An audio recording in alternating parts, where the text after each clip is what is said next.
우한에서 신종 코로나 바이러스 확진자가 2명 추가됐습니다. 특히 기존 확진자와 접촉한 사람이 확진 판정을 받은 첫 사례가 나와 확산 우려가 커지고 있습니다. 오늘 오전 중국 우한으로 출발하려던 전세기가 일정을 바꿔 오늘 밤 9시 출발합니다. 정부는 당초 오늘 전세기 2대를 띄울 계획이었지만 중국 측이 한 대만 승인한 것으로 전해집니다. 오락가락 정부 정책에 교민들은 혼란스러워하고 있습니다. 진영 행정안전부 장관이 우한 귀국 교민 격리 수용시설을 찾았다가 주민들로부터 항의를 받았습니다. 신종 코로나 바이러스가 17개 국가로 확산됐고 중국 내 확진자도 8,000명에 육박합니다. 세계보건기구는 잠시 뒤 긴급위원회를 재소집해 비상사태 선언 여부를 논의합니다. 2018년 울산시장 선거에 개입했다는 의혹을 받고 있는 임종석 전 대통령 비서실장이 검찰에 출석해 조사를 받고 있습니다. 검찰 수사가 분명한 목적을 갖고 기획됐음을 확신한다고 주장했습니다. 대법원이 박근혜 정부 당시 청와대가 특정 문화예술계 인사를 지원 대상에서 배제한 이른바 블랙리스트 사건은 직권남용죄가 인정되지만 일부 혐의는 좀 더 엄격히 따져야 한다며 다시 재판을 하도록 했습니다.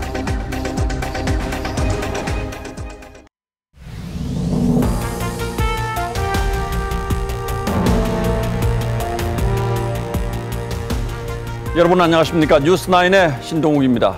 국내에서 2명의 신종 코로나 바이러스 환자가 추가로 발견됐습니다. 이 가운데 1명은 중국을 다녀온 적이 없는 순수 국내 감염자여서 지역사회 2차 감염 우려가 한층 커졌습니다.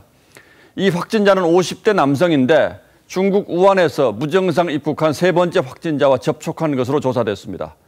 그리고 또 1명의 확진자는 우한을 다녀온 30대 남성입니다. 이로써 국내 신종 코로나 바이러스 확진자는 모두 6명으로 늘었습니다. 먼저 정은혜 기자가 보도합니다. 6번째 확진자는 3번째 확진자와 지난 22일 강남의 한 식당에서 함께 저녁을 먹은 56살 한국인 남성입니다. 질병관리본부는 이 남성을 능동감시해왔는데 검사 결과 양성 판정이 나오자 서울대 병원에 격리했습니다. 중국 우한 등 오염 지역을 다녀온 적이 없어 3번째 확진자로부터 바이러스가 전파된 국내 첫 2차 감염 사례입니다. 좀 더 악화되는 상황으로 가는 거고 내국인에서 확진자가 더 추가적으로 나올 수 있으면서 내국인 사이에 감염 전파 가능성도 좀 생각해야 되는 상황이라는 거죠. 5번째 환자는 32살 한국인 남성으로 업무차 중국 우한시 방문을 하고 지난 24일 귀국했습니다. 이 환자 역시 입국 당시엔 증상이 없어 격리되지 않았고 보건당국이 계속 능동감시를 해왔습니다. 평소 천식을 앓고 있고 간헐적으로 기침을 한 것으로 알려졌는데 검사 결과 양성이 나와 서울의료원에 격리됐습니다. 사흘 만에 추가 확진자 2명이 나오면서 국내 확진자는 모두 6명으로 늘었습니다. 보건당국은 즉각대응팀을 출동시켜 역학조사를 진행하고 있습니다. TV조선 정은혜입니다. 자, 그럼 국내 첫 2차 감염자이자 6번째 확진자인 50대 남성은 어떤 경로로 신종 코로나 바이러스에 감염됐는지 경로를 추적해 보겠습니다. 3번째 환자와 접촉한 95명 가운데 1명인데 보건당국은 이 남성이 3번째 환자의 밀접 접촉자는 아닌 것으로 파악하고 있습니다. 때문에 보건당국은 3번째 확진자가 이른바 슈퍼 전파자일 가능성에 주목하고 있습니다. 이유진 기자가 보도합니다. 지난 22일부터 사흘간 강남과 일산 일대를 돌아다니며 모두 95명과 접촉한 3번째 확진자. 6번째 확진자는 3번째 환자와 지난 22일 저녁 강남의 한일관이라는 식당에서 식사를 한 것으로 알려지고 있습니다. 보건당국은 이 남성을 능동감시 대상으로만 분류하고 격리하지 않았습니다. 6번째 환자가 일상생활을 하면서 다수의 사람들과 접촉해 추가 감염자가 나올 가능성이 있습니다. 어디 돌아다니기가 좀 약간 좀 많이 불안한 상황인 것 같아요. 역학조사와 방역 대상을 넓혀야 하는 보건당국은 초비상입니다. 그러면 지역사회 전파가 용이할 수 있다는 걸 증명하는 이제 사건이 되는 거기 때문에 크게 받아들이고 방역이나 이런 부분들을 한층 더 강화시켜야 될 부분이 필요하다는 것을 의미하는. 확진자와 접촉한 시간과 거리, 마스크 착용 여부 등으로 방역관이 판단해 분류하는 밀접 접촉자 기준을 재점검해야 한다는 지적이 나오고 있습니다. 일산 명지병원에 격리돼 치료받고 있는 세 번째 확진자는 바이러스를 전파시켰다는 심리적 부담감을 느끼고 있는 것으로 전해졌습니다. TV조선 이유진입니다. 자, 그럼 2차 감염으로 확인된 6번째 확진 환자가 격리 치료를 받고 있는 서울대병원 연결해 보겠습니다.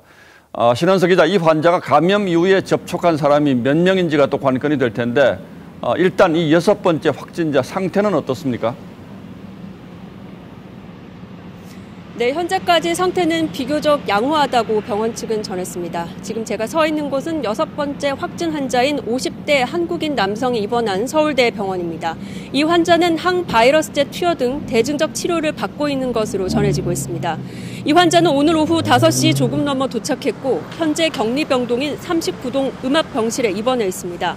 격리병동 출입구는 통제된 상태고요. 39동에 기존에 입원해 있던 환자들은 다른 병실로 이동 중인 것으로 전해졌습니다. 일반 병동과 완전히 분리돼 있어 다른 일반 환자들과 접촉은 없었다고 병원 측은 전했습니다. 6번째 확진자가 3번째 확진자를 접촉한 경위와 이후 동선은 아직 공식 발표되지 않았습니다. 오늘 추가로 확진이 확인된 5번째 확진 환자는 현재 서울의료원에 격리된 상태입니다. 중랑보건소에서 확진 판정을 받고 오후 4, 5시쯤 이송된 것으로 알려졌습니다. 입국 당시 증상이 없었던 4번째 확진자는 현재 폐렴 치료는 받고 있지만 역시 상태는 안정적인 것으로 전해졌습니다. 나머지 확진 환자 3명도 열이 내리고 증상이 완화된 것으로 알려지고 있습니다. 지금까지 서울대병원에서 TV조선 신은서입니다. 우한 교민을 데려오기 위해서 당초 오늘 오전 현지에 급파하려던 정부 전세기는 조금 전에서야 우한으로 출발했습니다. 출발이 12시간이나 늦어진 겁니다. 그것도 원래 계획했던 2대가 아니라 한 대만 간신히 보낼 수 있었습니다. 현장 취재기자 연결해서 자세한 사정을 물어보겠습니다. 자, 차정성 기자. 네, 인천국제공항에 나와 있습니다. 자, 전세기 출발이 많이 늦어졌군요. 네, 그렇습니다. 우한에 있는 우리 교민들을 태우러 갈 전세기 한 대가 조금 전인 8시 45분 이곳 인천국제공항을 출발했습니다. 우한에 도착한 전세기는 우리 교민들을 태우고 내일 새벽 한국으로 돌아올 예정입니다. 정부는 애초 오늘과 내일 각각 2대씩 총 4대의 전세기를 띄울 계획이었습니다. 하지만 중국 측은 어젯밤 우리 측에 전세기 한 대만 운항할 거라고 승인하겠다고 통보한 걸로 전해집니다. 원래대로라면 오늘 오후 3시와 5시에 전세기를 탈 예정이었던 현지 교민들은 오늘 새벽 갑작스러운 출발 지연 발표로 애를 태워야 했습니다. 정부는 귀국을 신청한 교민 700여 명의 절반 정도인 350여 명을 우선 데리고 올 예정인데요. 애초 간격을 두고 나눠 태우려고 했지만 한 대에 모두 탑승시키기로 해 좌석 배치도도 바뀌었습니다. 출발 전 취재진을 만난 이태호 외교부 2차관은 보호장치를 강화해서 교민들이 안전하게 모실 수 있도록 하겠다고 했습니다. 내일 귀국한 교민들은 발열 검사 등을 거친 뒤에 100여 명은 진천 국가공무원 인재개발원을 250여 명은 아산 경찰 인재개발원으로 향하게 됩니다. 자, 그럼 남은 사람들은 어떻게 되는지 또 걱정인데 추가 전세기는 언제 가는지 일정이 나왔습니까? 네, 중국 정부가 우리 전세기 한 대만을 운항 승인을 했습니다. 그래서 향후 남아있는 우리 교민들을 데려올 계획은 추가로 중국 측과 협의가 필요한 상황입니다. 우리 계획대로라면 내일 추가로 전세기가 출발을 해야 되는데 이마저도 아직 협의가 완료되지 않은 상태입니다. 외교부 당국자는 미국도 수차례 전세기 운항 계획이 바뀌었다면서 특별히 문제가 생긴 건 아니라면서도 향후 일정에 대해서는 말을 아끼고 있습니다. 중국과의 협의가 쉽지만은 않기 때문입니다. 외교가에선 중국이 외국에서 전세기를 대거 투입해 교민들을 탈출시키는 모양새가 빚어지는 걸 꺼려한다는 해석도 나옵니다. 강경화 외교장관은 우한에 있는 재외 국민 모두가 빠른 시일 내에 귀국을 할 수 있도록 중국 측과 추가 임시 항공편을 포함해 계속 교섭하고 있다고 했습니다. 지금까지 인천국제공항에서 TV조선 차정승입니다. 예, 이번 전세기 파견 문제를 둘러싸고 우리 정부의 외교력과 위기 대응 능력이 또다시 도마 위에 올랐습니다. 물론 중국 정부가 근본적인 원인을 제공하기는 했지만 우리 정부 부처 간의 엇박자가 적지 않았고 대중 외교력에도 한계를 보였다는 지적이 많습니다. 구체적으로 어떤 문제가 있었는지 이채연 기자가 지적해 보겠습니다. 중국이 우리 전세기에 대한 우한 내 공항 이용 승인을 내주기까지 정부는 종일 혼란스러운 모습을 보였습니다. 특히 소개 대상인 700여 명 중 누구부터 태울지 기준이 모호해 불만을 야기했습니다. 외교당국은 오후까지 귀국 시간도 특정하지 못했습니다. 그러면 오늘 뜨는 건가요? 예, 확정이 되면은 알려드리겠습니다. 박능후 보건복지부 장관은 중국을 탓했고 중국이 또 대외적인 어떤 위신이나 그럴까? 통제할 수 있는 그런 전염병인데, 감염병인데 이걸 각국들이 너무 좀 부산을 뜨는 게 아닌가 하는. 일부 외교부 관계자들은 가뜩이나 예민한 중국을 자극하는 발언이라며 불만을 토로했습니다. 중국과의 협상 중에 다른 부처가 계속 섣불리 발표한다는 불만도 나왔습니다. 결국 부처 간 엇박자가 계속되자 관계부처 장관들이 모두 카메라 앞에 섰습니다. 중국 측은 미국의 또 일본의 다수 임시항공편 요청이 있기 때문에 우선은 한 대 허가를 내주고 순차적으로. 중국 측의 비협조적 태도가 원인이지만 우리 외교당국의 교섭도 어설펐다는 비판이 나옵니다. 우리나라는 다른 나라들보다 가장 빠른 26일 중국의 교민 철수 의사를 타진했지만 미국과 일본에 뒤처졌습니다. 교섭을 제일 먼저 시작했지만 막판까지 승인받지 못해 애간장을 태운 겁니다. TV조선 이채연입니다. 예, 그러나 그동안 교민들이 누구보다 마음고생이 많았을 겁니다. 1차로 귀국기로 오른 사람들은 그나마 다행입니다만 추가 전세기가 언제 뜰 수 있을지 불확실한 상황이어서 남아있는 교민들의 마음이 타들어가고 있습니다. 일부 교민은 귀국을 예상하고 남아있는 생필품을 다른 사람들에게 다 나눠주기도 해서 앞으로가 막막하다고 합니다. 저희 취재진이 우한에 남아있는 교민과 직접 통화를 했습니다. 이태영 기자입니다. 우한 시내가 텅 비어 있습니다. 인적이 사라진 시내는 유령 도시를 방불케 합니다. 교민들은 일주일 넘게 외출조차 못하고 있습니다. 정말 교도소에 있는 것처럼 느껴지기도 하고 지금 상황에서는 여기는 어쨌든 기한이라는 게 없다 보니까 정말 갇힌 것 같네요. 일부 교민은 비축해둔 식료품을 주변에 나눠줬다가 전세기 이륙 일정이 미뤄지면서 어려움을 겪고 있습니다. 또 새벽에 갑자기 변경하는 바람에 남아있는 물품을 주변 사람들한테 다 준 사람들도 많고 지금 상황에서 되게 좀 다들 멘붕이 오셨죠. 당장 공항까지 이동도 걱정입니다. 외교부는 우한 시내 4곳을 집결지로 정하고 셔틀버스를 배치했지만 후베이성 타 지역은 물론 우한 시내 교통도 대부분 폐쇄됐기 때문입니다. 차량 수배가 쉽지 않은 게 되게 문제고 안 가려고 하는 기사님들도 너무 많고 우한시 어떻게 운 좋게 들어갔어요. 근데 그 내에서 또 많이 봉쇄가 됐으니까 그때 잘 순조롭게 통과되려는지도 그것도 문제고. 중국이 전세기를 한 대만 승인해 남아있는 교민 370여 명은 언제 떠날지 기약도 없습니다. 한국 정부 측 차원에서 일단은 전세기 탑승을 못하시는 분들에 대한 처우도 고려를 해서 전문 의료진 및 긴급 구호물자를 중국으로 보내서 현재 남은 교민들은 우리 정부의 세밀한 지원을 절실히 기다리고 있습니다. TV조선 이태영입니다. 내일 새벽 귀국하는 우한 교민들의 격리시설로 지정된 아산과 진천에서는 이틀째 주민들의 반발이 이어지고 있습니다. 현장으로 가보겠습니다. 자, 주원진 기자.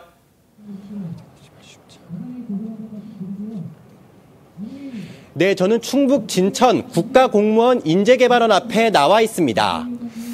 자, 정부 당국자들이 현장을 찾기도 했다는데 주민들 반응은 어땠습니까? 네, 진영 행정안전부 장관이 진천과 아산 지역 주민들 설득에 나섰지만 쉽지 않아 보입니다. 진영 장관은 조금 전 진천 주민들과 간담회 중 일부 주민들의 항의를 받고 결국 이곳을 떠났습니다. 진천 주민과의 간담회는 오후 6시쯤 시작됐습니다. 주민들은 이 자리에서 정부가 우한 교민들을 어떻게 관리할 것인지 구체적으로 물었습니다. 진영 장관은 이에 대해 구체적 답변이 어렵다는 입장을 보였고 간담회 장 분위기는 험악하게 변했습니다. 결국 진영 장관은 경찰의 호의를 받으며 간담회장을 빠져나갔습니다. 주민들은 현재 정부 당국자의 성의 없는 답변을 비판하며 집회를 이어가고 있습니다. 앞서 아산에서도 비슷한 상황이었는데요. 오후 3시 반쯤 진 장관이 마을 해관 앞에 나타나자 일부 주민은 달걀 등을 던지며 거칠게 항의했습니다. 예, 화면으로 보기에도 주민들의 반발이 상당히 거센 것 같은데 반발하는 제일 큰 이유는 뭡니까? 네, 진천과 아산 지역 주민들이 반대하는 공통된 이유는 격리시설이 인구 밀집 지역과 너무 가깝다는 겁니다. 또 정부에는 진천과 아산 지역이 천안 대신 선정된 이유를 정확히 밝히라고 요구하고 있습니다. 진천 주민들은 격리시설 반경 2km 안에 학생 6,500명이 있다고 주장했습니다. 아산 주민들도 500m 앞이 주거지라며 정부가 안전대책도 없이 격리 장소를 정했다고 반발했습니다. 학부모들은 지역 이기주의가 아니라 자식을 지키는 것이라고 정부에 항의했습니다. 진천과 아산의 일부 주민들은 우한교민들의 격리시설 진입을 막겠다며 밤샘 집회를 예고하고 있습니다. 지금까지 충북 진천에서 TV조선 주원진입니다. 신종 코로나 바이러스 확진자와 사망자가 큰 폭으로 계속 늘고 있습니다. 확진자는 하루 새 1,700여 명이 늘어서 7,700명을 넘어섰고 사망자는 38명이 추가돼서 이제 170명이 되었습니다. 청정 지역으로 여겨졌던 티베트와 핀란드에서도 첫 확진자가 나왔습니다. 중국 외 국가의 확진자는 태국이 14명으로 가장 많고 일본이 11명, 홍콩, 싱가포르가 10명, 말레이시아와 대만이 8명으로 집계됐습니다. 세계보건기구 WHO는 곧 긴급위원회를 열어서 비상사태 선포 여부를 논의합니다. 유혜림 기자가 보도합니다. WHO는 우리 시간으로 오늘 밤 9시 30분 긴급위원회를 열고 국제 비상사태를 선포할지 검토합니다. 신종 코로나 확진자와 사망자가 급속히 늘고 있는 데다 독일과 일본, 베트남에서 사람 간 전염 사례가 확인됐기 때문입니다. Although the numbers outside China are still relatively small, they hold the potential for a much larger outbreak. WHO의 분위기도 달라졌습니다. 앞서 중국 정부의 대응을 칭찬했던 WHO 사무총장은 신종 코로나 바이러스 위험성 보고서에 보통이란 단어를 넣은 오류를 깊게 뉘우치고 있다고 사과했습니다. 비상사태가 선포되면 중국 등 위험 지역에 대한 여행과 교역을 자제하는 권고가 내려집니다. 권고에 강제력은 없지만 각국 정부는 이를 근거로 강력한 대응 조치를 취할 수 있습니다. 각국 항공사들은 중국 노선 운항을 중단하고 있습니다. 독일 루프트한자는 다음 달 9일까지 중국으로 가는 노선을 중단하기로 했습니다. 항공기 안에서 중국인 승객이 신종 코로나 감염 증세를 보였기 때문입니다. 영국 브리티시 항공과 미국 아메리칸 항공, 유나이티드 항공 역시 일부 중국 노선 운항을 중단했습니다. TV조선 유혜림입니다. 일본은 어제에 이어 오늘 2차로 우한에 전세기를 띄워 자국민 210명을 귀국시켰습니다. 그런데 어제 1차 귀국자 가운데 3명이 확진 판정을 받았고 이 가운데 2명은 무증상 감염자인 것으로 알려졌습니다. 이에 따라 세계 각국이 자국민 철수는 물론 귀국자 격리 같은 후속 조치에도 고심하고 있습니다. 유지연 기자가 취재했습니다. 어제 1차 전세기 편으로 우한에서 귀국한 일본인은 206명. 이 가운데 3명이 신종 코로나 바이러스 확진 판정을 받았는데 2명은 증상이 없는 상태입니다. 国内では初めて確認をさせていただきました。ただ中国からの発表、中国の当局の発表を聞きますと、無症候の方からも検出されているということを。 어제 귀국자 중에선 2명이 검사를 거부하고 귀가해 비판이 일고 있습니다. 아베 총리는 유감이지만 검사를 강제할 법적 구속력이 없다고 말했습니다. 중국에선 무증상 감염자의 전파 가능성을 보여주는 사례가 또 확인됐습니다. 우한에서 귀향한 남성이 뚜렷한 증상이 없을 때 동창회에 참석한 뒤 확진을 받았는데 동석한 5명 역시 며칠 새 잇따라 감염 판정을 받은 겁니다. 우한에서 철수한 미국인 201명은 LA 인근 공군기지에 도착했습니다. 이들은 최소 72시간 기지에 머물며 다시 검진을 받게 됩니다. 호주는 자국민이 도착하는 대로 크리스마스 섬에 2주간 격리하기로 했는데 섬 안에 의료 자원이 충분한지가 논란이 되고 있습니다.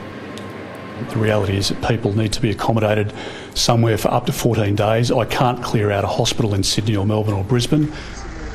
프랑스도 우한 귀환자들을 별도 의료시설에 2주간 격리해 관찰할 예정입니다. TV조선 유지현입니다.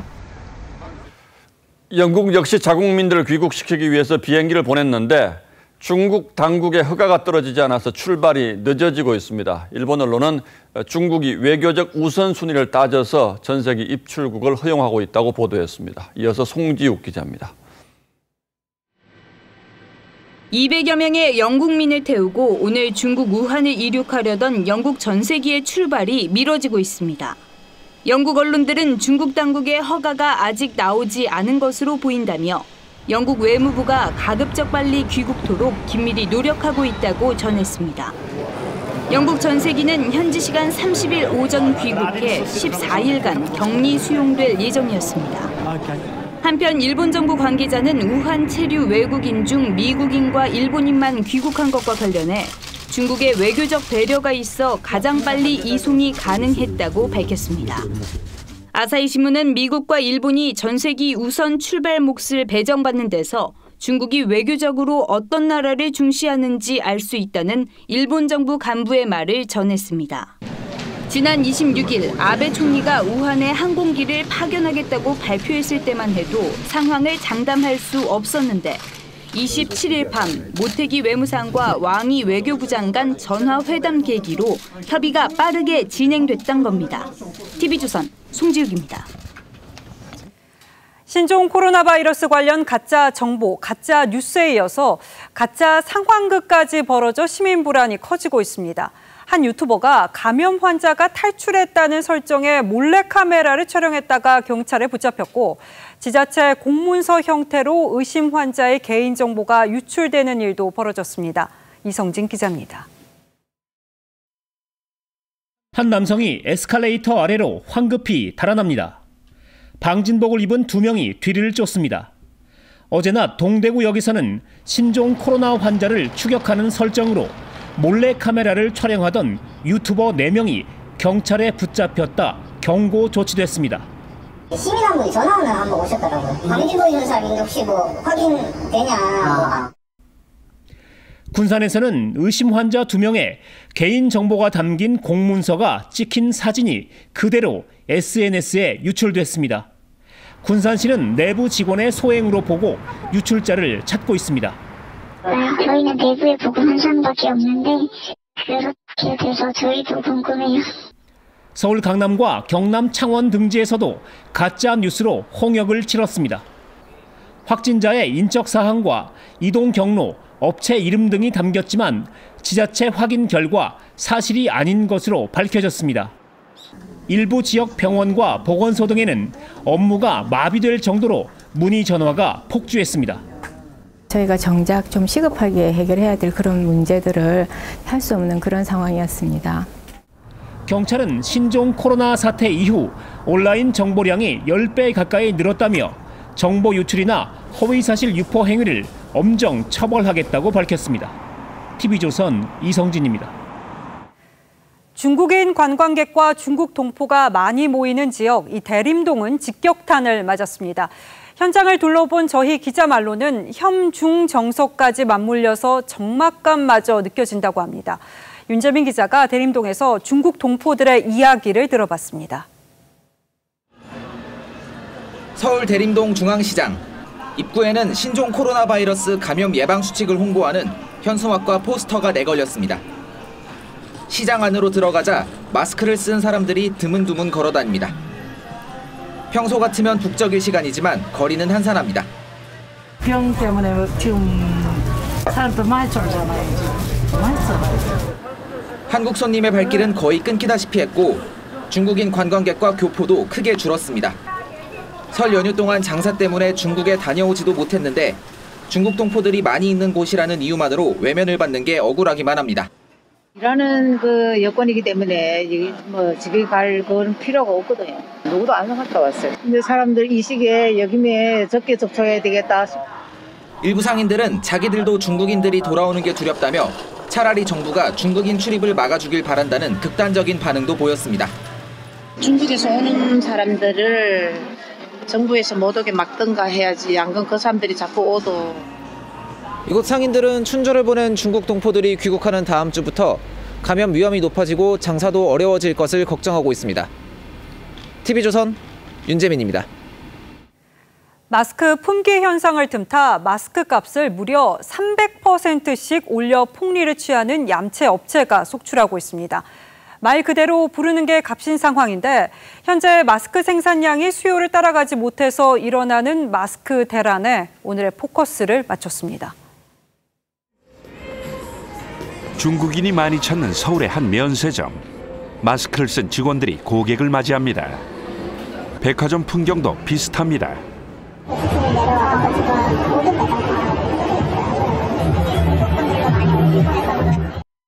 고객을 대면하는 은행 직원, 커피 전문점 직원, 화장품 매장 직원들도 마스크는 필수품입니다. 이렇게 신종 코로나는 고객에게 불안감을 줄 수 있다는 이유로 마스크 착용을 금기시했던 업종들까지 변화시키고 있습니다. 이게 서로 간의 예의라고 생각하고 가장 좋은 방법인 것 같아요, 마스크 쓰는 게. 한 온라인 유통업체의 설 연휴 기간 마스크 판매량은 전주 대비 30배, 다른 업체들도 각각 20배, 90배씩 판매가 급증했습니다. 그러자 불안 심리를 틈타 폭리를 취하는 마스크 업체들이 등장했습니다. 19,900원짜리를 57,900원, 22,900원짜리를 65,000원으로 하루아침에 300%씩 값을 올린 것이죠. 결제를 끝내도 어제 가격으로 못 팔겠다고 돌연 거래도 취소합니다. 서로 돕지 못할 망정 자신의 탐욕만 생각하는 게 되게 보기 좋지 못한 것 같아요. 소비자들은 사람 생명 갖고 이러는 거 아니다, 얼마나 부자 되는지 두고 보겠다 등의 불만을 쏟아내고 마스크 폭리 업체들을 엄벌에 처해달라는 청와대 청원도 등장했습니다. 가격을 다시 평소 수준으로 낮추라고 경고하고 있고요. 경고에도 변화가 없는 셀러들의 상품은 판매가 중단됩니다. 국내 하루 마스크 생산량은 식약처 추산 500만 개. 5천만 국민들 수요에는 턱없이 부족하지요. 정부가 마스크 300만 개를 중국에 지원하는 게 합당한지를 놓고도 논란이 벌어집니다. 다른 주변 국가에 도움을 주는 것을 반대하는 건 아닙니다. 그러나 자국민 보호가 우선이다. 우리는 살려고 해도 살 수가 없다 지금. 정부는 중국을 돕는 게 우리에게도 도움이 된다는 입장입니다. 중국의 감염병 대응 상황이 우리의 앞으로의 감염병 확산에 있어서 매우 중요한 변수라는 점은 마스크 대란은 전염병에 대처하는 우리의 수준이 얼마나 빈약한지를 보여주고 있습니다. 뉴스라인 포커스였습니다. 어제 현 정부 청와대 출신 인사들이 무더기 기소된 데 이어 오늘은 임종석 전 대통령 비서실장이 피의자 신분으로 검찰에 출석했습니다. 임 전 실장은 검찰 수사가 분명한 목적을 갖고 기획됐음을 확신한다며 검찰을 향해선 혐의를 입증 못하면 책임질 거냐고 물었습니다. 김태용 기자입니다. 청와대 선거 개입 의혹 사건 피의자임을 스스로 공개했던 임종석 전 대통령 비서실장. 검찰에 출석하기 전 스스로 포토라인에 섰습니다. 임 전 실장은 미리 준비라도 한 듯 3분여 동안 검찰 수사를 강하게 비판했습니다. 임 전 실장은 서울중앙지검으로 사건을 이첩할 때 이미 분명한 목적을 가지고 있었던 기획수사라고 주장했습니다. 정말 제가 울산 지방선거에 개입했다고 입증할 수 있습니까? 못하면, 입증 못하면 그땐 누군가는 반성도 하고 사과도 하고 그리고 또 책임도 지는 것입니까? 검찰은 임 전 실장을 상대로 송철호 울산시장의 단독 공천 과정에 어떻게 개입했는지 그리고 문재인 대통령에게도 이를 보고했는지를 추궁하고 있는 것으로 전해졌습니다. 아침 10시에 시작된 조사는 11시간 넘게 이어지고 있습니다. 송철호 울산시장도 기자회견을 열고 강한 불만을 표시했습니다. 저와 전현직 동료 공무원들이 포함된 검찰의 무리한 기소에 대해서 깊은 유감을 표합니다. 검찰은 어제 조사를 마친 이광철 민정비서관과 임 전 실장의 기소 여부를 따져볼 계획입니다. TV조선 김태훈입니다. 임 전 비서실장의 포토라인 작심 발언을 두고 야당에서는 역대급 적반하장이란 비판이 나왔습니다. 여당인 민주당은 임 전 실장이 검찰의 무책임한 행태를 국민에게 고발한 것이라고 두둔했습니다. 서주민 기자가 보도합니다. 자유한국당은 임종석 전 실장이 사과는커녕 검찰을 훈계했다고 비판했습니다. 가히 오만 방자의 끝판왕입니다. 뻔뻔함이 하늘도 찌를 기세였습니다. 검찰에 대한 국민 신뢰를 언급한 데 대해선 신뢰가 사라지고 있는 건 문재인 대통령과 청와대라고 했습니다. 황교안 대표는 청와대 전 현직 참모의 무더기 기소를 언급하며 범죄사령부라고 표현했습니다. 범죄사령부로 칭해도 과하지 않게 됐습니다. 새로운 보수당 하태경 책임 대표는 임 전 실장 스스로 검찰 포토라인에 선 것은 총선 출마 의지를 드러낸 정계 복귀 선언이라고 했습니다. 반면 민주당은 80년대 날조된 조직사건 기소를 보는 듯하다며 어제 검찰의 무더기 기소를 비판했습니다. 이제는 더 이상 놀랍지도 않습니다. 정치검찰의 무한 폭주가 일상처럼 되어버린 게 안타까울 뿐입니다. 임 전 실장 발언에 대해선 검찰의 아니면 말고식 무책임한 행태를 국민에게 고발한 것이라고 주장했습니다. 청와대는 검찰 기소가 어떤 성격의 것인지 국민이 판단할 기회가 있을 것이라며 불편함을 내비쳤습니다. TV조선 서주민입니다. 예, 다음 뉴스입니다. 대법원이 박근혜 정부 당시 문화계 블랙리스트 사건에 대해서 직권남용죄를 더 엄격하게 적용해서 항소심으로 다시 돌려보냈습니다. 지시가 직권남용인지뿐만 아니라 실제로 위법한 행위가 있었는지도 다시 따져보라는 취지입니다. 이에 따라 항소심에서 징역 4년을 선고받은 김기춘 전 비서실장과 조윤선 전 정무수석 등 관련자들이 다시 재판을 받게 됐습니다. 조정린 기자가 보도합니다. 직권남용 권리 행사 방해죄의 의무 없는 일에 관한 법리를 오해하고 필요한 심리를 다하지 아니하여 판결에 영향을 미친 잘못이 있습니다. 이 부분 사건을 서울고등법원에 환송한다. 대법원이 박근혜 정부 시절 문화계 블랙리스트 사건을 다시 재판하라며 서울고법으로 돌려보냈습니다. 항소심에서 직권남용죄를 인정한 14가지 범죄 행위 중 산하기관으로서 문화체육관광부에 명단을 보내고 공모 상황을 수시로 보고한 2가지 행위는 다시 따져보라는 겁니다. 직권남용 권리행사 방해죄가 성립하려면 직무 범위를 넘어선 지시였는지는 물론 지시를 받은 공무원의 행위가 위법했는지도 따져보고 엄격히 판단해야 한다는 설명입니다. 대법원은 다만 김기춘 전 대통령 비서실장과 조윤선 전 청와대 정무수석의 특정 문화예술계 인사를 정부 지원 대상에서 빼도록 한 게 직권남용이라는 기존 판단은 유지했습니다. 대법원이 직권남용죄 범위를 종전보다 좁게 해석하면서 검찰 수사와 향후 재판에도 상당한 파장이 예상됩니다. TV조선 조정린입니다. 그렇다면 같은 직권남용 혐의로 기소된 조국 전 장관에게는 이 대법원의 판결이 어떤 영향을 미칠지 지금부터 따져보도록 하겠습니다. 자, 강동원 기자. 예. 대법원이 직권남용 처벌의 기준을 상당히 엄격하게 적용했다 이렇게 봐야 되겠군요. 예, 그렇습니다. 이 직권남용 혐의에 대한 적용 범위를요 좁게 해석했다고 봐야겠습니다. 자, 법에는 직권남용이 공무원이 다른 사람에게 의무 없는 일을 하도록 시켰을 때라고만 규정하고 있어서 자, 그동안은 이 의무 없는 일이라는 게 어느 범위까지 봐야 할지 모호한 부분이 있었습니다. 대법원이 항소심 법원에 다시 판단해보라고 한 부분은 구체적으로 어떤 부분입니까?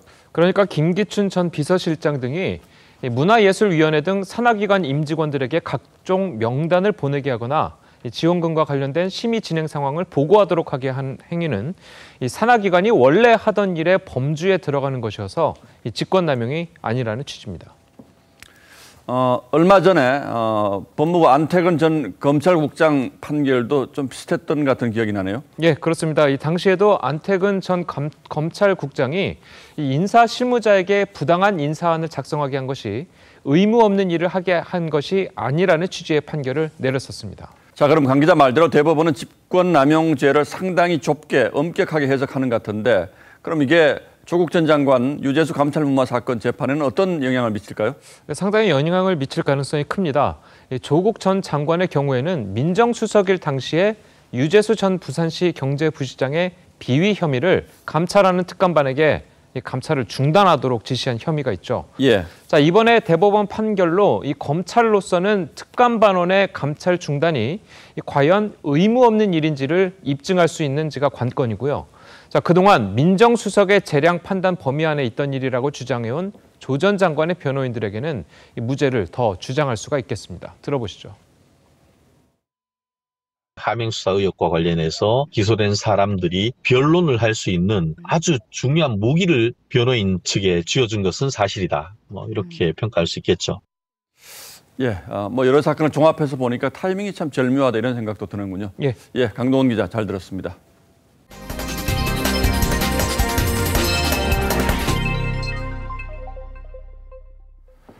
정치권 소식 이어서 좀 살펴보죠. 민주당이 당내 경선의 예심격인 공천심사에서 전현직 대통령의 이름을 경력에 쓰지 못하도록 했습니다.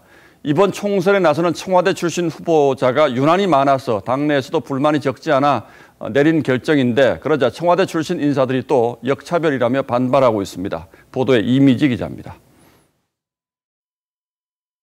중앙선관위에 등록된 민주당 예비후보들 직함입니다. 경력에서 전현직 대통령 이름을 쉽게 찾아볼 수 있습니다.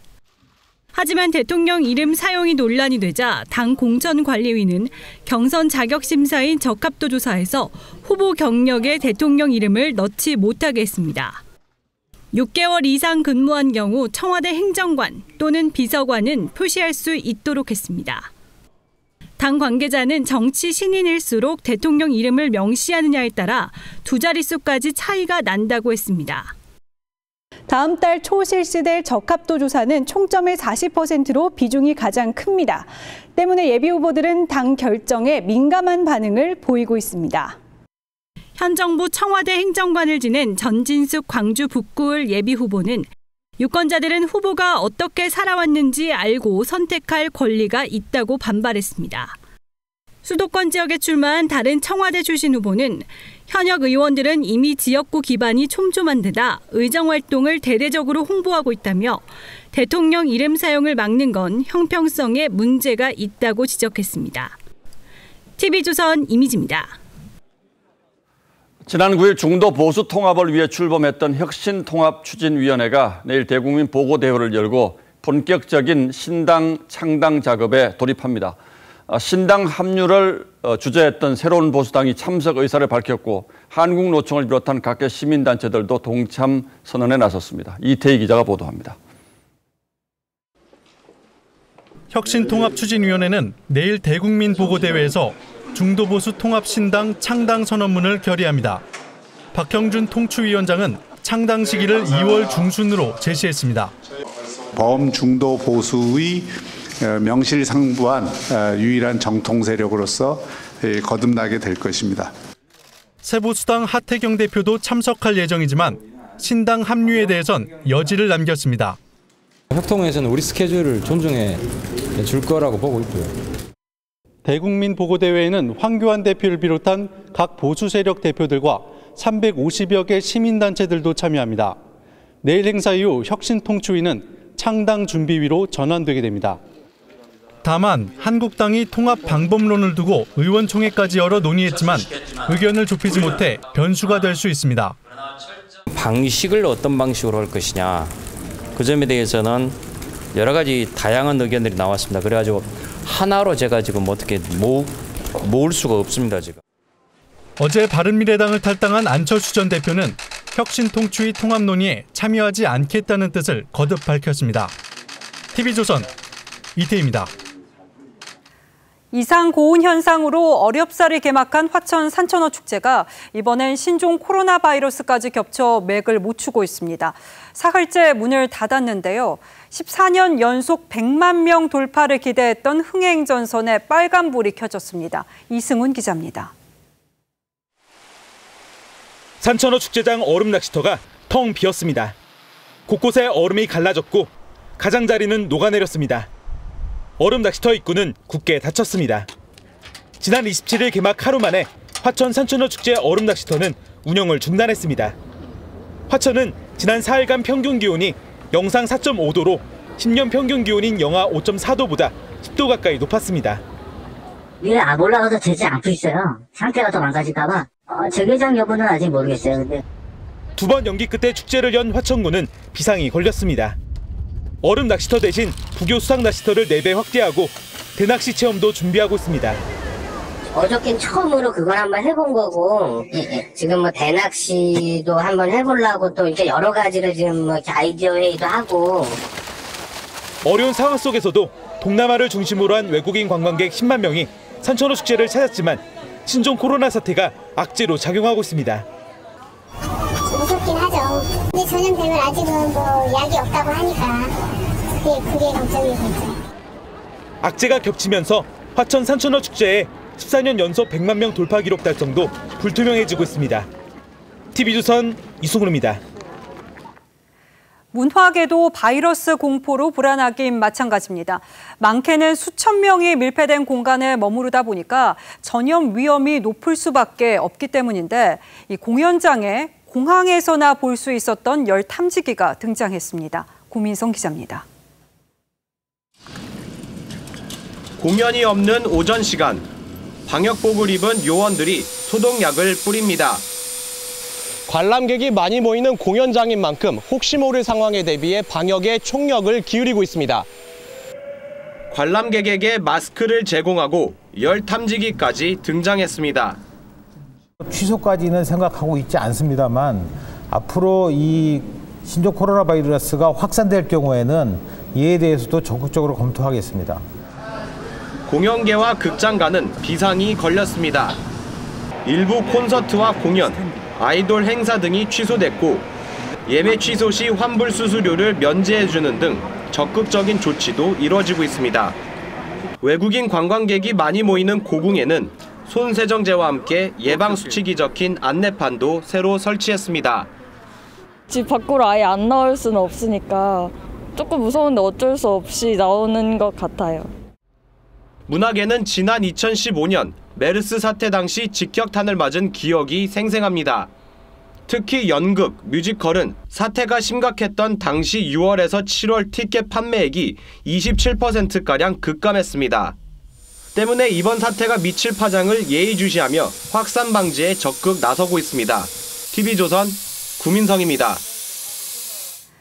프로야구 10개 구단이 올 시즌 준비에 들어갔습니다. 해외 스프링 캠프로 향하는 건장한 선수 역시 모두들 마스크를 쓴 모습이었는데요. 2020 시즌 준비에 나서는 선수들의 비장한 각오를 이다솜 기자가 들었습니다. 장비와 짐을 옮기는 야구 선수들로 북적이는 인천국제공항. 프로야구 10개 구단이 스프링 캠프지로 출국하며 새 시즌을 위한 기지개를 켰습니다. 장소는 5팀의 미국과 3팀의 호주가 다수, 삼성은 일본, 키움은 대만을 선택했습니다. 전지훈련을 떠나는 선수들의 비장한 각오 중에서 두산 김재환의 절치부심이 주목을 끕니다. 최근 메이저리그 진출 실패에 이어 팀 우승에도 연봉 삭감 바람까지 겪어 2018년 MVP의 체면을 구겼습니다. 비디오도 많이 찾아보고 조금 더 예전 스윙으로 뭐 하려고 그렇게 뭐 연습을 많이 했던 것 같아요. FA 계약을 체결한 선수들도 남다른 마음가짐을 전했습니다. 구단이 제시한 계약 기간을 자진 삭감하며 지난해 부진을 만회하겠다는 두산 주장 오재원. 3년을 줄였었던 거고 저 아직 늙지 않았었기 때문에 최선을 다해서 연습하고 있습니다. NC 김태구는 4년 13억 원의 냉정한 현실을 받아들여야 했습니다. 한 게임에 모든 걸 다 걸어야 돼요. 저한테는 이제 내일이 없는 겁니다. 1년 계약으로 100의 종군을 선택한 한화의 베테랑 김태균까지. 예전에 김태균의 모습을 보여드리기 위한 도전이라고 생각하고 10개 구단 선수들은 해외에서 구슬땀을 흘린 뒤 오는 3월 14일 시범 경기를 시작으로 새 시즌에 돌입합니다. TV조선 이다솜입니다.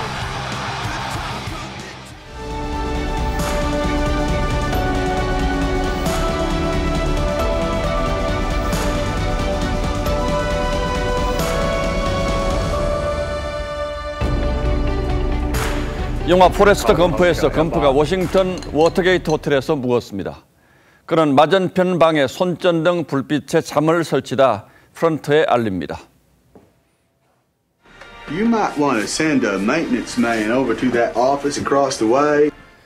1972년 괴한들이 민주당 본부를 도청하려다 붙잡히면서 터진 워터게이트의 유쾌한 패러디죠. 당시 범인들 수첩에서 발견된 두 글자 WH는 미국 현대사를 바꿔놓았습니다.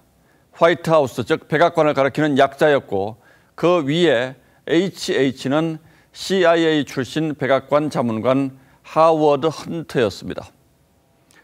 거기 적힌 번호로 워싱턴 포스트 기자 밥 우드워드가 전화를 걸었습니다.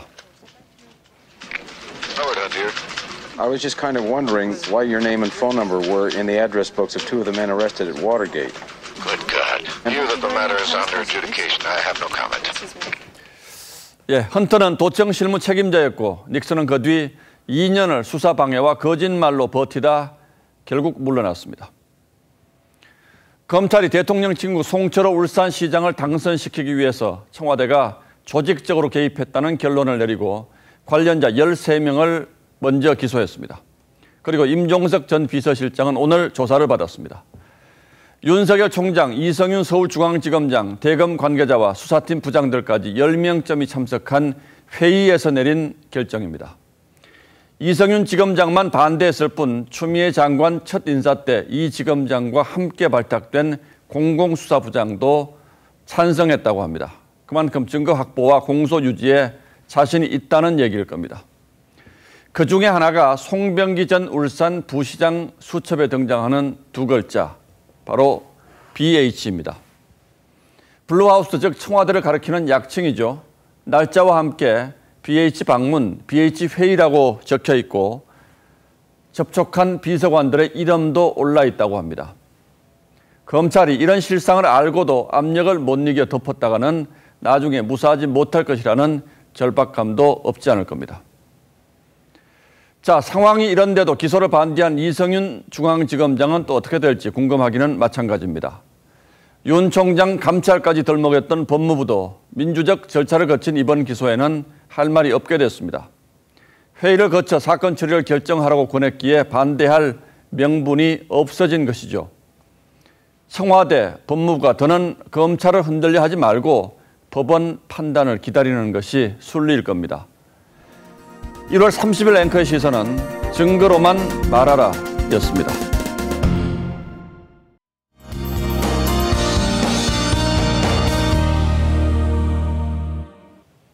중국발 미세먼지가 유입되기 시작해 서쪽 지역부터 농도가 높아지고 있습니다. 아주 심한 정도는 아니지만요. 내일 서쪽 일부 지역은 낮까지 먼지가 정체될 수 있겠습니다. 한편 강원 산간에는 40cm가 넘는 많은 눈이 쌓였습니다. 동해안 지역의 눈과 비가 장기간 이어지고 있는데요. 내일 새벽이면 모두 그치겠습니다. 제주와 동해상에는 풍랑특보가 발효 중입니다. 바람이 강하게 불고 물결이 5m까지 거셀 것으로 보입니다. 기온은 오늘보다 3도 정도 낮겠는데요. 서울과 청주의 한낮 기온 7도, 대구와 울산은 9도가 되겠습니다. 이번 겨울은 추위가 좀 늦게 찾아올 듯한데요. 앞으로 기온이 점차 내려가면서 다음 주에는 입춘 한파가 찾아오겠습니다. 날씨였습니다. 예, 1월 30일 뉴스9은 여기서 모두 마치겠습니다. 시청해주신 여러분 고맙습니다.